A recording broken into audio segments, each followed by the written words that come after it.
आमे जानुचे कि जहार इतिहास जेते बलिष्ठ, जहार भाषार जेते लालित्य, जहार वस्त्र पोशाक परिपाटी हस्तशिल्प जेते उच्च कोटीर से जाति सेते रुधिमंत।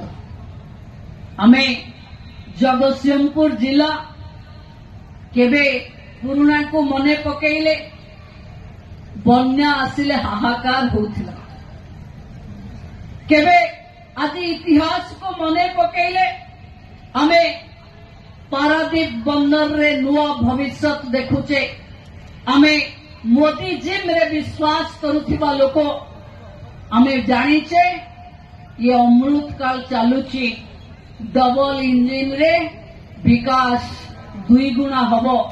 तेणु जगतसिंहपुर जिल्ला रे केवल विकास हबनी, जगतसिंहपुर जिला को छुई थिबा अलगा जिला मानकर विकास भी जगतसिंहपुर जिला कारण रु हबो।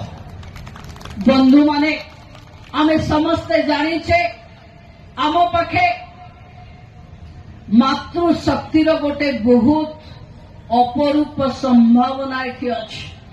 आपण जानुथिबे समस्ते कहूथिले, तेणु मु एठी कहिबाको आउ चाहुनी।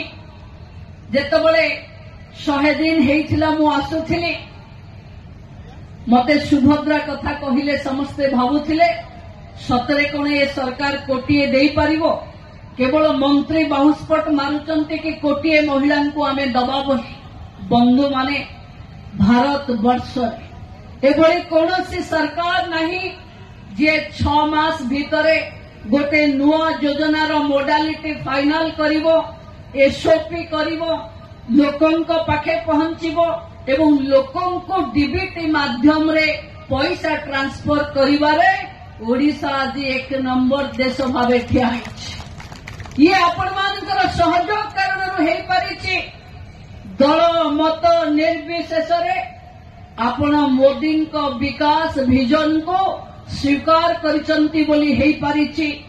आपणक जिल्ला रे 1815 अंगनवाड़ी केन्द्र रे कार्यरत 1803 अंगनवाड़ी कर्मी एवं 1799 अंगनवाड़ी सहायिका मानको सुभद्रा को घरे घरे पहुंचाइबार पीड़ा उठैथिबा कारणरू मु धन्यवाद एवं कृतज्ञता ज्ञापन करुछि।